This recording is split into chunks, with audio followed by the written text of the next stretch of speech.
નમસ્કાર, ગુજરાત ફર્સ્ટમાં આપનું સ્વાગત છે। સમાચારો સાથે હું છું ઝિંકલ।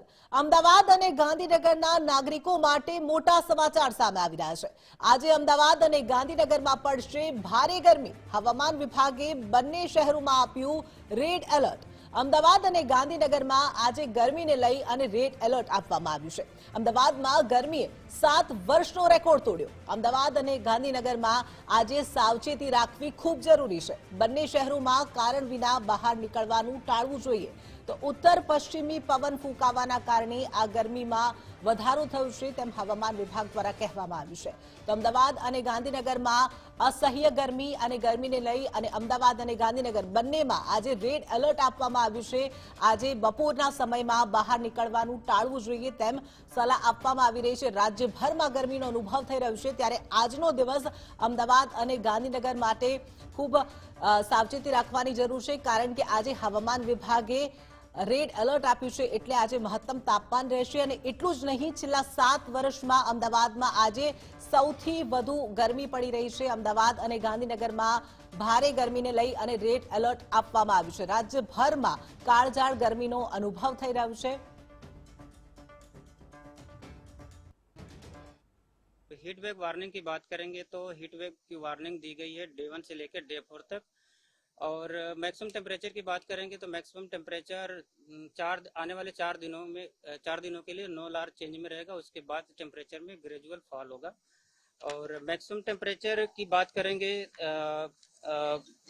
अहमदाबाद और गांधीनगर के लिए तो कल अहमदाबाद का 45.9 और गांधीनगर का 45.7 मैक्सिमम टेम्परेचर रिकॉर्ड हुआ था।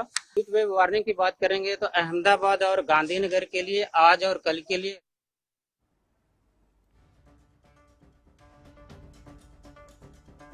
તો રાજ્યભરમાં ગરમીનો અનુભવ થશે। અમદાવાદ અને ગાંધીનગરમાં રેડ એલર્ટ આપવામાં આવ્યું છે અને આ જ મુદ્દે વધુ વિગતો સાથે ન્યૂઝરૂમથી જોડાઈ ગયા છે સંવાદદાતા વિજયકુમાર દેસાઈ। વિજય, રાજ્યભરમાં કાળઝાળ ગરમીનો અનુભવ થઈ રહ્યો છે અને અમદાવાદ અને ગાંધીનગરમાં તો આજના દિવસે રેડ એલર્ટ આપવામાં આવ્યું છે।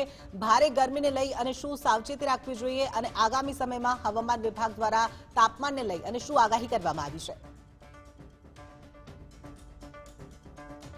કાળઝાળ ગરમી તમામ પ્રકારના રેકોર્ડ તોડી રહી છે। અમદાવાદમાં છેલ્લા 131 વર્ષમાં 5મી વખત એવું બન્યું છે કે જે તાપમાનનો પારો છે તે 46 ડિગ્રીને પાર પહોંચ્યો છે। અમદાવાદ શહેરની અંદર 46.6 ડિગ્રી તાપમાન છે ગઈકાલ સાંજે 5:30ના અરસામાં નોંધાયું હતું। તો એ ઉપરાંત 47.2 ડિગ્રી સુધીનું તાપમાન અમદાવાદ એરપોર્ટ પર નોંધાયું હતું।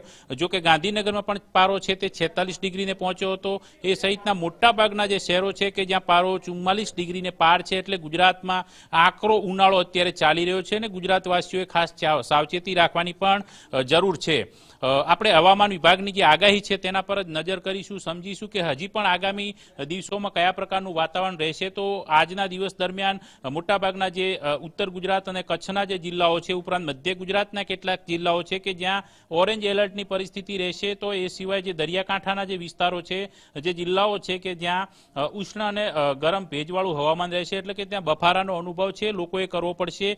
એ સિવાય આગામી 2 દિવસ પણ આ પ્રકારની જ પરિસ્થિતિ જળવાઈ રહેશે। પરંતુ અમદાવાદ અને ગાંધીનગર આ 2 જિલ્લા એવા છે કે જ્યાં 2 દિવસ માટે રેડ એલર્ટની વોર્નિંગ છે તે ઇસ્યુ કરવામાં આવેલી છે। એટલે કે અહીંયા પારો હજી પણ 46 ડિગ્રીને આસપાસ રહેશે। હવામાન વિભાગ દ્વારા જે અન્ય આંકડાકીય માહિતી જે આપવામાં આવે છે તે પહેલાં આપણે વિંડીના માધ્યમથી પણ સમજીશું કે અન્ય જે વેધર એજન્સી છે તેનું કયા પ્રકારનું અનુમાન છે। તો આજના સવારના 7 વાગ્યાનો આ જે અનુમાન દર્શાવાયું છે, આ 10 વાગ્યાનું અનુમાન આપવામાં આવ્યું છે વિંડી દ્વારા। તો સવારના 10 વાગ્યાની અરસાની અંદર પણ પાલનપુર, મહેસાણાની અંદર પારો 41 ડિગ્રી પહોંચશે। ઉપરાંત દાહોદની અંદર પણ 41 ડિગ્રી પહોંચશે। તો વડોદરા અને અમદાવાદમાં ગરમીનો પારો 42 ડિગ્રી સુધી પહોંચી શકે છે। આ વહેલી સવારે 11 વાગ્યા સુધીનું અનુમાન છે। એ સિવાય જે સુરતમાં પણ 40 ડિગ્રી છે। મોટાભાગના શહેરોની અંદર 40 ડિગ્રીની આસપાસનું તાપમાન છે તે સવારે 11 વાગ્યાના અરસામાં રહેશે।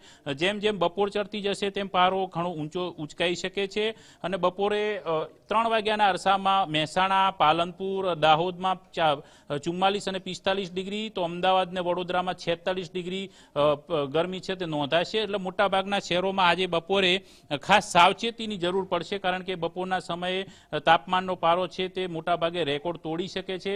અનેક જિલ્લાઓની અંદર રેકોર્ડ બ્રેક તાપમાન નોંધાઈ રહ્યું છે. અન્ય જે હવામાન વિભાગનું જે ઓફિશિયલ અનુમાન છે જે આ પર્ટિક્યુલર અમદાવાદ માટેનું છે, તો આગામી 26 તારીખ સુધી હીટ વેવની પરિસ્થિતિ રહેશે.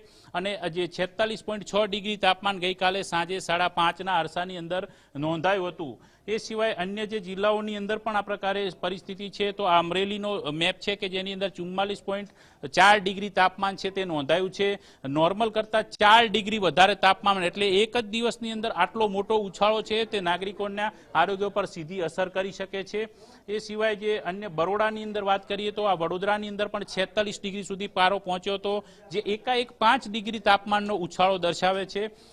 અને આગામી 26 મે સુધી આ પ્રકારની હીટવેવની સ્થિતિ રહેશે. તો અન્ય જે જિલ્લાઓની અંદર વાત કરીએ તો છોટાઉદેપુરની અંદર પણ 44.2 ડિગ્રી સુધી પહોંચી ગયેલું છે તાપમાન, જે સામાન્ય કરતાં વધુ નોંધાયું છે. તો ગાંધીનગરની અંદર પણ 46 ને પાર પહોંચ્યો હતો પારો, જે ગઈકાલે 3.7 ડિગ્રી જેટલો નોર્મલ કરતાં વધારે ઉછાળો જોવા મળ્યો હતો. અને ત્યાં પણ આગામી 26 મે સુધી આ પ્રકારની પરિસ્થિતિ જોવા મળશે. એટલે કે મોટાભાગની જે શહેરો છે, રાજકોટની અંદર વાત કરીએ તો ત્યાં પણ 43.6 ડિગ્રી તાપમાન છે.